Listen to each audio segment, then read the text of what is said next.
The laugh hit me before the words did, sharp and loud, like a slap I couldn't dodge. Brad leaned back in his lawn chair, beer tipped high, and said, "If you vanish tomorrow, no one would even notice." Everyone cracked up. Even my wife did. My name is Mason. I was 32 years old then. I lived just outside Columbus, Ohio, and I was standing in a public park holding a greasy burger, trying not to feel like the dumbest guy on the blanket. Dana laughed with her hand over her mouth like it was cute, not a hard laugh, just enough. She didn't look at me. Her eyes stayed on her brother, like he'd just landed a clean joke. My chest went hot. I tasted smoke and salt and that cheap ketchup I already hated. I'd shown up early to help set up, hauled coolers, unfolded tables, smiled at cousins whose names I never remembered. I told myself, like always, that this time would be different. Just get through the afternoon. Eat, leave, no drama. Brad had that calm, smug tone he used when he wanted blood without getting his hands dirty. He waited for the laugh to die down, then looked at me like I was furniture. I felt my ears ring. My fingers tightened around the bun. I raised the burger, slow and steady, and met his eyes. "Challenge accepted," I said. Another wave of laughter rolled out. Someone clapped. An uncle shook his head like I was joking back. Dana finally glanced at me, smiling like I'd played along. No one heard the edge in my voice. That was fine. I wasn't there to convince them. Brad lifted his beer toward me. "Careful, man," he said. "Might miss you." I nodded once and took a bite. The meat was dry. I chewed anyway. I stayed quiet. I watched how nobody asked if I was okay, how conversations slid right past me like I wasn't standing there. Kids ran by with water balloons. Dana's mom called for napkins. Music played from a speaker. Life went on. I finished my food, wiped my hands, and folded my chair without saying a word. The drive home was silent except for Dana's phone buzzing. She didn't bring it up. Neither did I. That night, after she fell asleep, I pulled a duffel from the closet, packed clothes, my license, cash, and my work boots, zipped it shut, and walked out the door. I drove through the dark with the duffel on the passenger seat, headlights cutting up the road, and my mind dragged me backward whether I wanted it or not. I kept seeing where this all started, back before I knew what smiling silence could cost. I met Dana at the community college off Route 40. I was in the HVAC program, hands always dirty, work boots scuffed from labs that smelled like oil and hot metal. She was finishing her nursing degree, always moving fast, always talking with her hands. She laughed loud. She asked questions. She didn't flinch when I told her I fixed units for extra cash on weekends. She came from money. Not flashy rich, but clean rich. Her dad ran a big insurance agency with his name on the sign. Her mom volunteered everywhere and talked about charity events like they were jobs. I came from a house where Christmas gifts were secondhand tools wrapped in grocery bags, and nobody apologized for it. Dana said she liked how grounded I was. She said I made her feel safe. When I passed my first certification exam, she showed up with a six-pack and pizza and acted like I'd cured cancer. I believed her when she said she loved me for who I was. We moved fast, too fast. Within a year, we were married at a vineyard her parents picked. I wore a suit that didn't quite fit right. Her dad shook my hand and told me congratulations, then asked what my long-term plan was, like I was pitching him. At the first family dinner, her dad asked what I did again. I told him HVAC. He nodded and said, "Manual hustle, honest work." It sounded like a compliment until I heard the pause after it.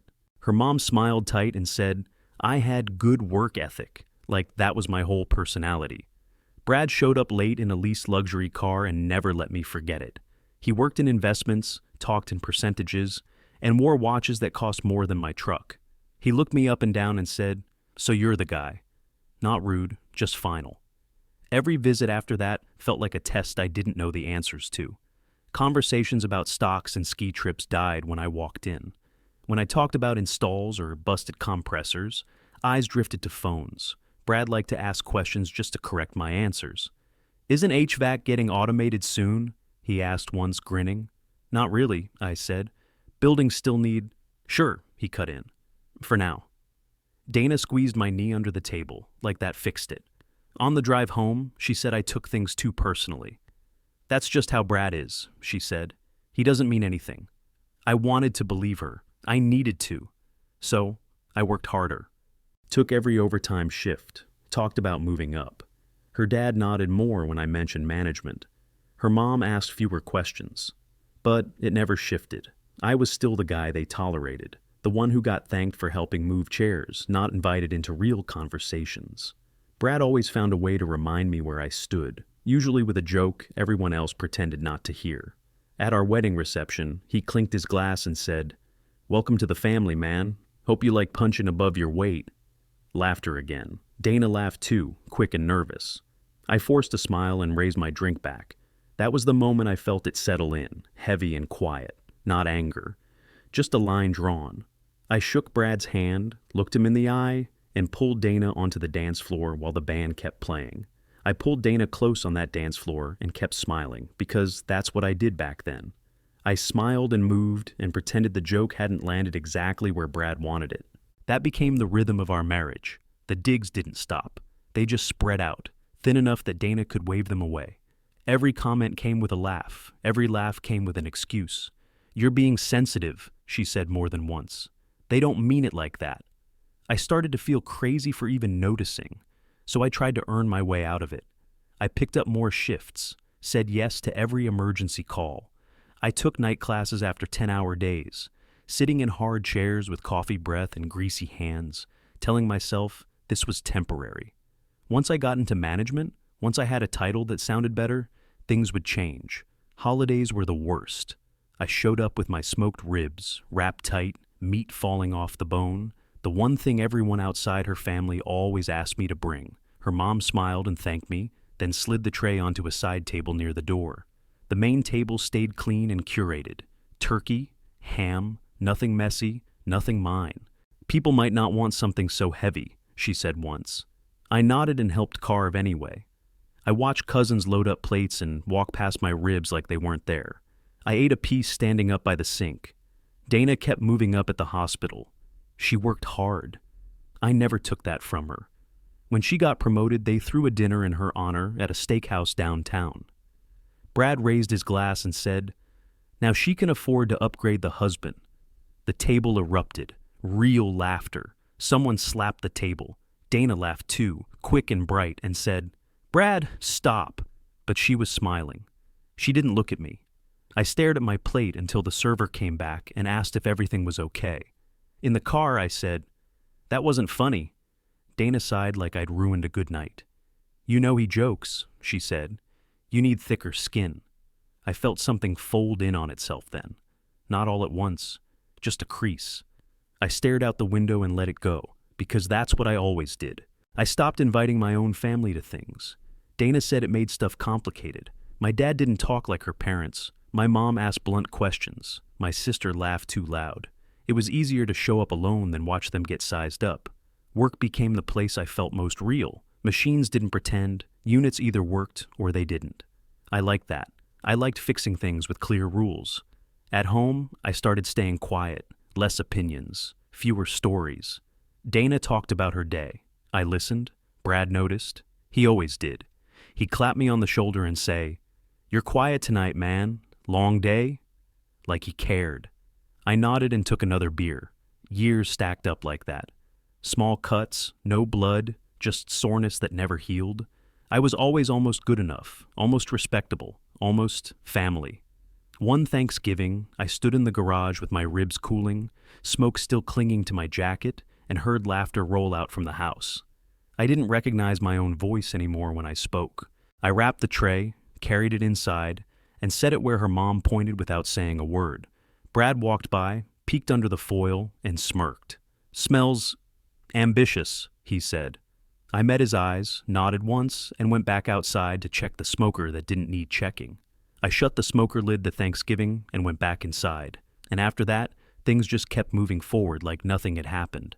That's how it always worked. Nobody circled back, nobody checked in. We rolled straight into summer. The morning of the family picnic, I was up early without an alarm. I trimmed meat, fired the grill, chopped onions until my eyes burned. I made salsa from scratch because Dana's niece had loved it the year before. I remembered that, even if no one else did. I packed everything neat, labeled containers, wiped the counters down twice. Dana came into the kitchen halfway through, already dressed, phone in her hand. She kissed my cheek without slowing down.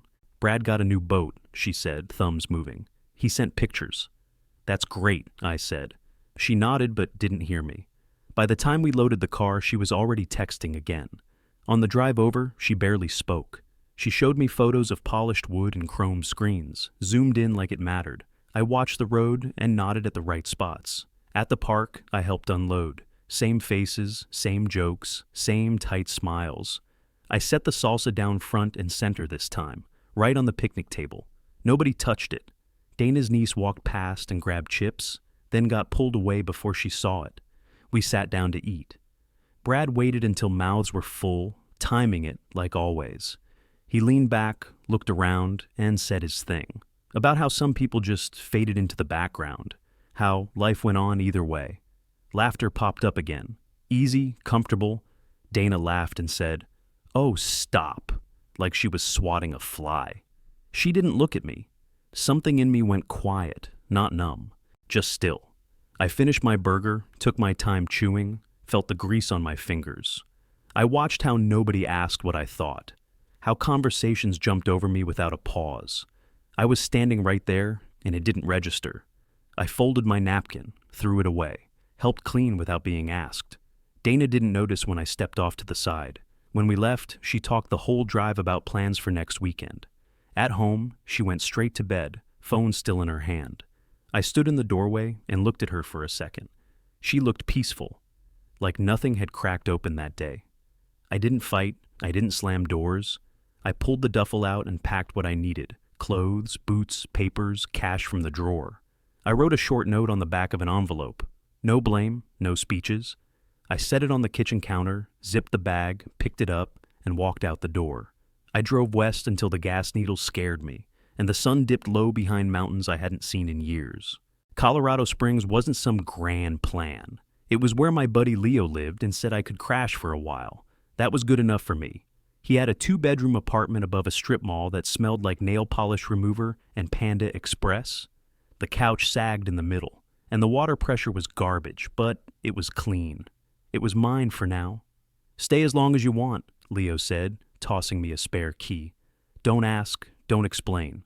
That was the first time in weeks I didn't feel like explaining. I took the key and nodded. First couple days, I didn't do much. Ate gas station sandwiches, slept long, let my phone ring until the battery died. I didn't post online, didn't text Dana, didn't check any socials. I didn't want updates. I wanted out. Leo worked HVAC, too, mostly small jobs around the city.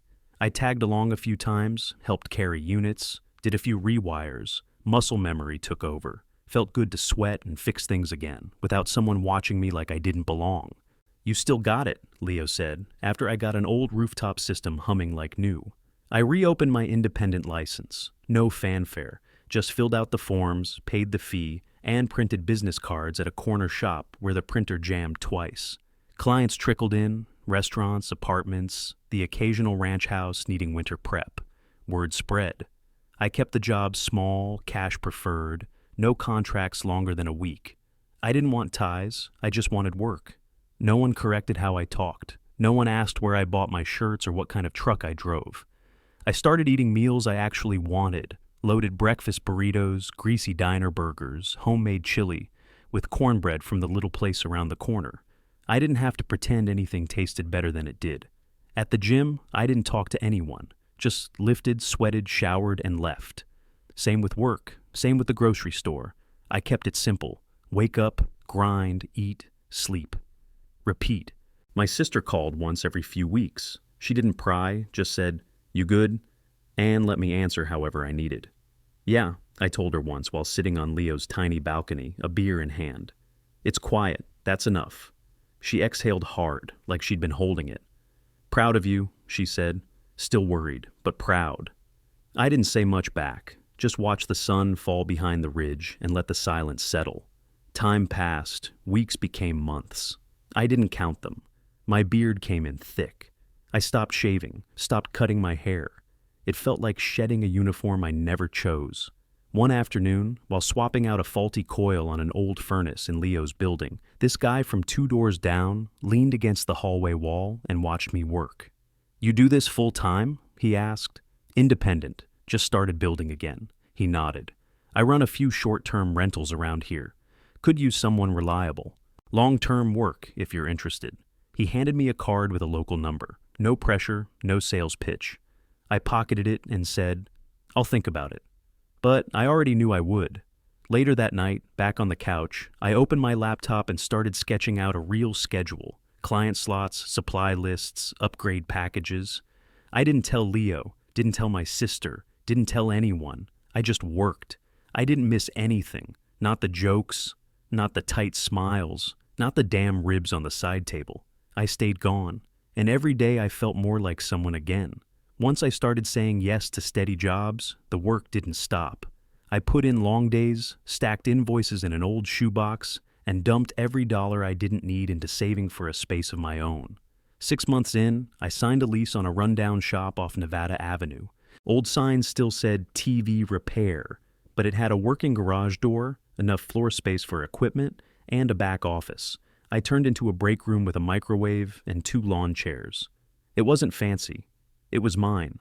I called it Fort HVAC. Leo thought it was dumb. I told him it made people smile when they saw the van. That's what mattered. I hired one guy at first, Ricky, ex-military, mid-30s, clean work, and zero bullshit. I didn't want people who wore ties. I wanted guys who showed up early, fixed the problem, and didn't treat clients like they were idiots. A month later, I hired a second guy, Ben, who'd been doing installs for 20 years, but hated corporate rules. We clicked. Word got around. The phone started ringing more than I could answer. Leo helped me set up a basic site and a business email. I finally stopped printing flyers at gas stations. High-end custom jobs started coming in. Wine cellars, greenhouses, smart homes with automated thermostats and remote diagnostics. I got my hands dirty every day. No desk, no middleman, no fake smiles, just real work. One of the bigger breaks came when this local real estate investor, Marla, hired me for a renovation project on a set of mid-century homes she was flipping near Old North End. She'd had a guy, but he screwed up an install so bad it caused mold. I ripped out the mess, built a new system from scratch, and walked her through every line on the invoice. Next thing I knew, she was texting me pictures of blueprints and saying, "Can you fit me in?" I could have said no, but I didn't. Things got so busy I had to put in night hours just to keep up. I didn't mind. I liked the quiet hum of the shop at midnight, the way the tools all had their place, the smell of copper and oil and fresh lumber. I started rebuilding an old Kawasaki I found on Facebook Marketplace. Paid cash, trailered it home, and tore it down on Saturdays. Not for work, just for me. That bike gave me something I hadn't had in years, proof that I could build something from the ground up without anyone telling me how. One afternoon, I stopped in this small cafe near the shop. Place smelled like cinnamon and strong coffee, old floors, good music, real mugs. I was wearing my work boots, hands still dusted with drywall powder, and the woman behind the counter gave me a once-over and said, "You look like a guy who knows how to fix things." "Sometimes," I said. Turned out, the cafe's heater had been busted for weeks. They were using plug-in radiators and praying the health inspector didn't show up. She asked if I could take a look. I told her I'd swing by the next day. It wasn't a hard job. Cracked duct, clogged filter, failed sensor. But I walked her through the whole thing anyway, showing her what I replaced, how to maintain it, what to keep an eye on. She didn't look at her phone once. She listened. After I finished, she made me a sandwich on the house. Nothing fancy, just turkey, tomato, and some kind of sauce that kicked hard and worked even harder. "You ever slow down?" she asked. "Not lately," I said. "But this helps." We didn't talk about pasts, didn't need to. Some people just make space without trying. She gave me her name, her number, and said she'd be in touch if anything else broke. I walked back to the shop that night feeling level, not rich, not flashy, just real. No one asking me to dress different or act nicer or laugh when I didn't feel like it. I'd built something that finally felt like mine. 2 days after I fixed the cafe's heat, I was sitting in the shop office eating cold chili and scrolling through invoices when the email came in. Subject line, Eco Build Project, bid request. I almost deleted it, thought it was spam. Then I saw the address. It was in Grove City, right back in that suburb where Dana's parents lived, where Brad had his office. I kept reading. A builder was sourcing local trades for a high-efficiency custom home project, partially funded by private equity partners from the region. I clicked the attachment. One of the funding entities had Brad's name stamped at the bottom. I leaned back in my chair and just stared at the screen. The last place I ever expected to show up again was right there, asking for my price.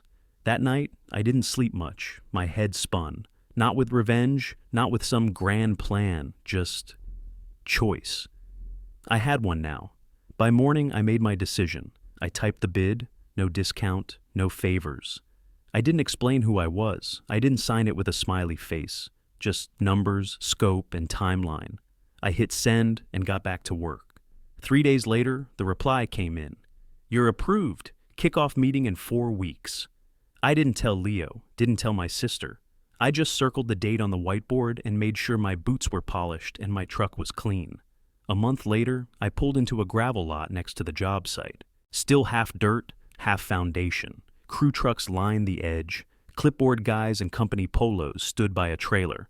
I walked up, tool bag over my shoulder, and nodded at the GC like I did this every day. Glad you could make it, he said. Our HVAC lead just arrived. I turned. There he was, Brad. He was wearing a Patagonia vest and mirrored sunglasses like he'd stepped out of a damn catalog. I saw his face shift the second he recognized me. He froze, blinked twice, and tried to recover. Mason? Morning, I said, flat. Then I reached out my hand, firm and steady. Let's get started. He shook it. I watched his jaw tighten. I didn't smile. The GC didn't seem to notice. Just kept walking us through permits and site schedules. Brad barely said a word, just nodded at everything like his neck was stuck. When the meeting wrapped, he hung back. I could feel it coming. You're really doing this? He asked. I turned and looked him dead in the eye. Got the job, didn't I? No one told me. I mean, you submitted through a third party, right? Submitted like everyone else. Full rate. He scratched the back of his neck. Didn't know you were in Colorado? Now you do. He didn't say anything after that. Just gave a tight nod and walked to his car. Some new German thing with a badge I didn't recognize. He didn't offer a ride. I wouldn't have taken it anyway.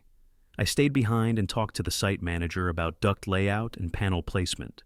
I pointed to the slab and said what I'd do different. He took notes. When I got back to my truck, I sat for a second with the door open, breathing in sawdust and cold air. I didn't feel smug. I didn't feel angry. I just felt solid, like all the noise was finally behind glass. I started the engine and drove off without looking back. I pulled into the lot early that morning, parked away from the main tent, and just sat for a minute. The new house stood sharp against the sky.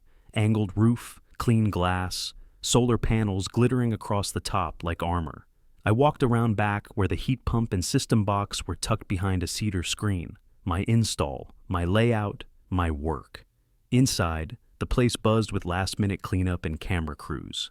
Local news was setting up by the kitchen island. Investors mingled. Builders wore new polos. I wore my name patch work shirt and clean jeans. I wasn't trying to impress anyone. I was just there to finish what I started. Around 10, the big wave rolled in. Donors, partners, and the local mayor doing small talk laps. I stood near the mechanical wall, letting the solar rep explain my system to some suit who nodded too much. Then the front door opened again, and there they were. Dana walked in first, hair perfect. Dark blazer. Her heels clicked loud against the hardwood. Her parents followed behind like they owned the damn property. Her mom still had that pursed smile, like she was always tasting something sour. Her dad looked tired but polished. Then Brad stepped in, laughing with some guy in a tan trench coat. Dana saw me before the rest of them did. She froze mid-step. I didn't move. She blinked hard, like her eyes needed to reset. Her mom came up behind her and followed her line of sight. That's when she saw me. You've been hard to reach, her mom said, like we'd missed a coffee date. I turned toward her. I wasn't hiding, I said. I was gone. Her face twitched. She opened her mouth, closed it, then looked past me like she needed someone else to focus on.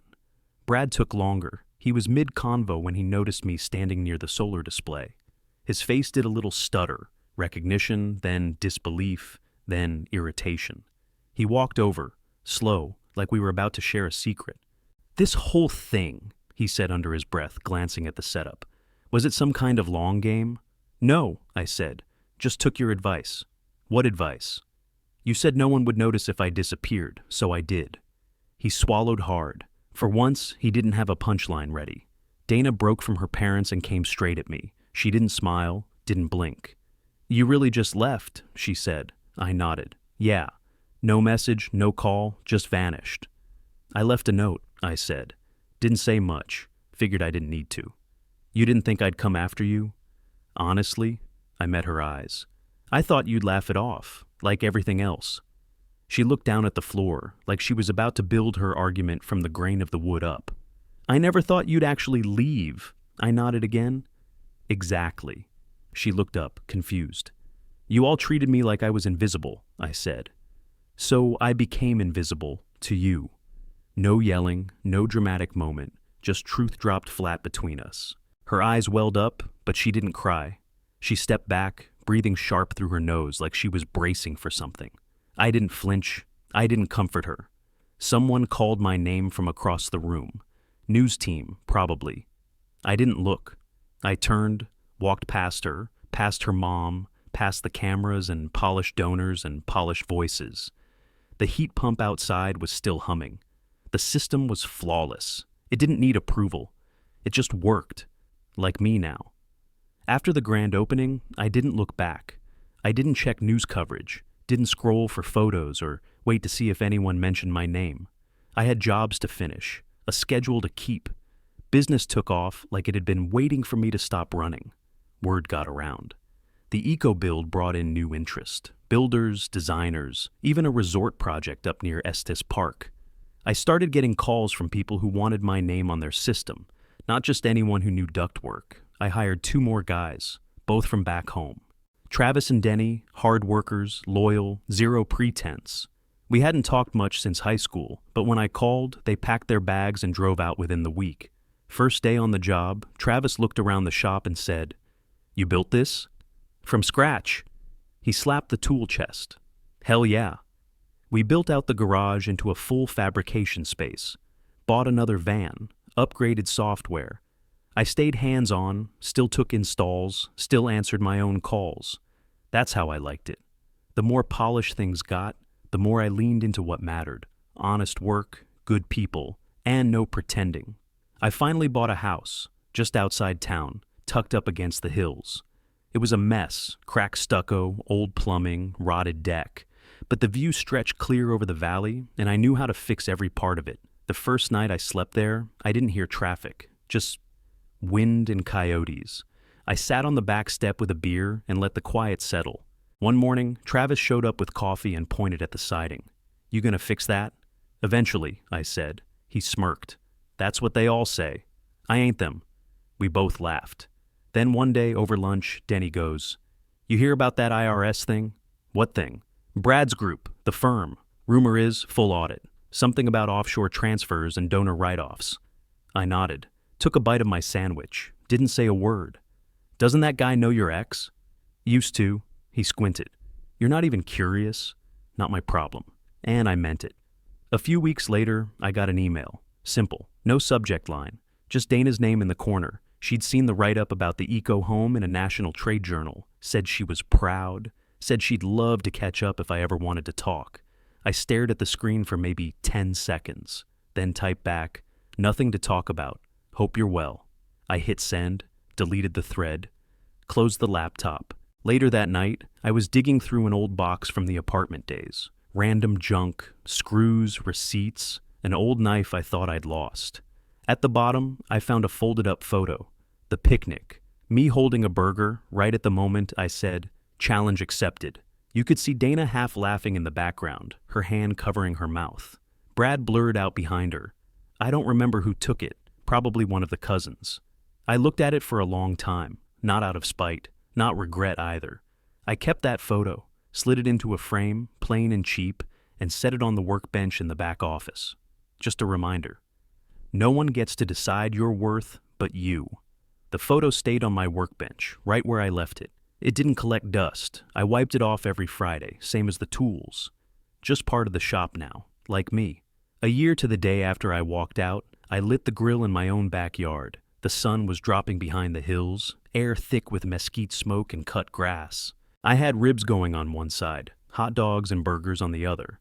Music played low from a Bluetooth speaker balanced on the railing. Nothing fancy, just the stuff that hits right when you're full and half buzzed. Travis was playing cornhole with Denny's kid. My sister was on the patio with a beer in one hand and her feet up on a cooler. Her youngest, Emma, ran circles around the picnic table until she crashed on the grass, laughing like crazy. Everything felt simple, like I'd finally exhaled and forgot I'd been holding my breath for years. My niece tugged at my sleeve while I flipped a burger. "Uncle Mason," she said, "you throw the best parties." I laughed. "You just like my root beer floats." "No, it's everything," she said, arms wide. Even Mom's laughing. She was right. My sister hadn't smiled that much in a long time. I looked around. Nobody was pretending. Nobody was careful with their words. People dropped their guard, not their dignity. That was the difference. Nobody cracked jokes to feel bigger. Nobody looked down their nose. And not a single person asked me to tone it down or act different. Quick moment hit me. I didn't miss any of them. Not Dana, not Brad, not the performative pity or quiet mockery. I didn't check Dana's socials. Didn't care what Brad was doing. For all I knew, they were still trying to scrub audits and rebuild image. Not my problem. Never was. I didn't make a toast. Didn't say anything wise or poetic. I just kept grilling. Later, someone handed me a beer. I cracked it open, leaned against the railing, and watched the sun dip down behind the ridge. The breeze picked up. Smoke curled out over the yard. My ribs were perfect. I went invisible to them and built a life where I'm fully seen. Challenge accepted. Challenge completed. Thank you for being with us. Don't miss our new stories. They're coming soon. If you haven't yet, please leave a like and follow the page to see more great content. Your support means a lot to us and motivates us to create even more warm, meaningful stories. See you next time. Take care and stay curious.